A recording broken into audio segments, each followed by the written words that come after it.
有，肯定有，但是就这么帅的啊，不一定啊。整天晚上只有我跟童瑶在说话，每一个人都吃饭完事低着头，没有任何话。第二天早上，童瑶给我发微信说，民主确实都是天才。我希望书粉能喜欢啊，我觉得大家都客观一点，你看看我们这个故事到底好不好看。其实刚官宣雷佳音演老林的时候，有点他好像不太聪明的样子，但最近带着他的脸去重新看小说，觉得还挺契合的。如果你无时无刻都能让人看出来你是聪明的人，这是最笨的啊，这是我的观点。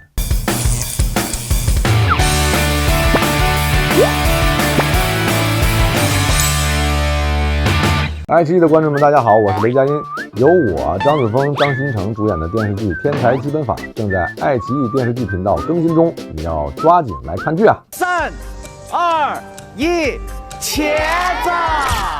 雷老师今天拍的什么戏份呀？今天拍的戏是王圣迪小朋友杀青，正好是我们俩父女相认的一场戏。小说里头特经典的一个桥段，知识世界的老林知道了，原来她是我女儿。然后坐在地上看着他说：“以后由我来照顾你。”我叫林兆生，是你爸。以后我照顾你。有一个关于数学的冷笑话是：学校里有棵树，上面挂着好多人，那这棵树叫什么？那你还没有我们那个 full no fun 的好玩的。这戏里边说嘛，说我上大学的时候带一外国留学生去逛街，然后逛累了以后，我就先回寝室了。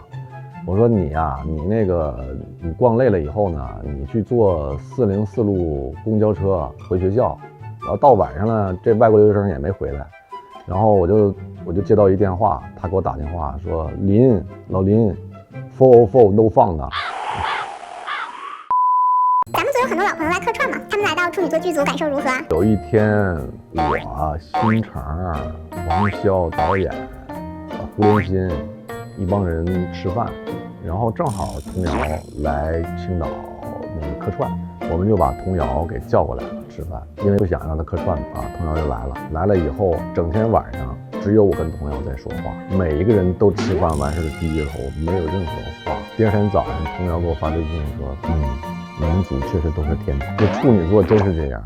有书粉说看完《天才基本法》的小说你会爱上数学，那您觉得剧粉看完电视剧会说什么呢？我希望书粉能喜欢，毕竟我们拍《天才基本法》是另外的一件事儿，也是让更多的观众去了解它。因为本身我觉得书粉有几百万，但是我们可能会拍给上亿人看，书粉可能是1，观众可能就剩下的99，所以是希望大多数观众喜欢这个。你要是书粉的话，你可以脑补你心中的那个样子，没问题。然后你看剧的话，我觉得大家都客观一点，你看看我们这个故事到底好不好看。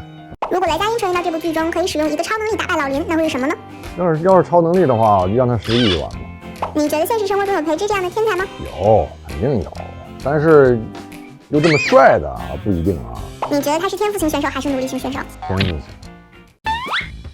其实刚官宣雷佳音演老林的时候，有点他好像不太聪明的样子，但最近带着他的脸去重新看小说，觉得还挺契合的。这个吧，也不好意思说我到底是聪明还是不聪明，这无所谓。我自己的观点其实是，如果你无时无刻都能让人看出来你是聪明的人，这是最笨的啊，这是我的观点。那老林是绝世好爸爸，真的是神仙父亲，这我也认真。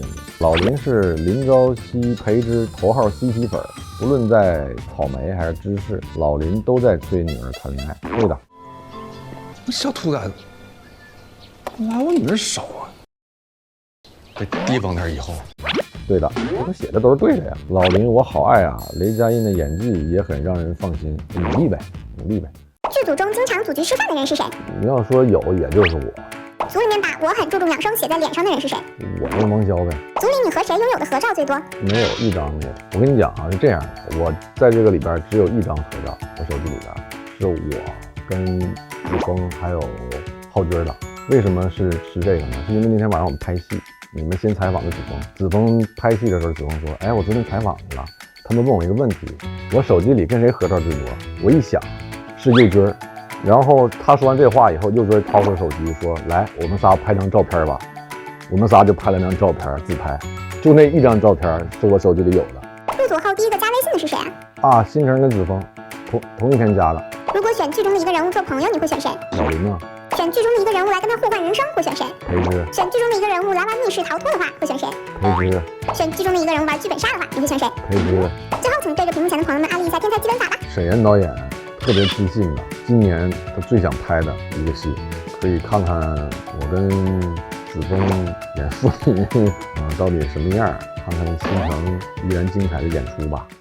如何每周三准时 get 神剧亮的最新节目呢？打开爱奇艺 APP 搜索神剧亮了官方，一键订阅，或扫描二维码关注爱奇艺电视剧微博、微信公众号，掌握最新剧透，追剧不再 lay back。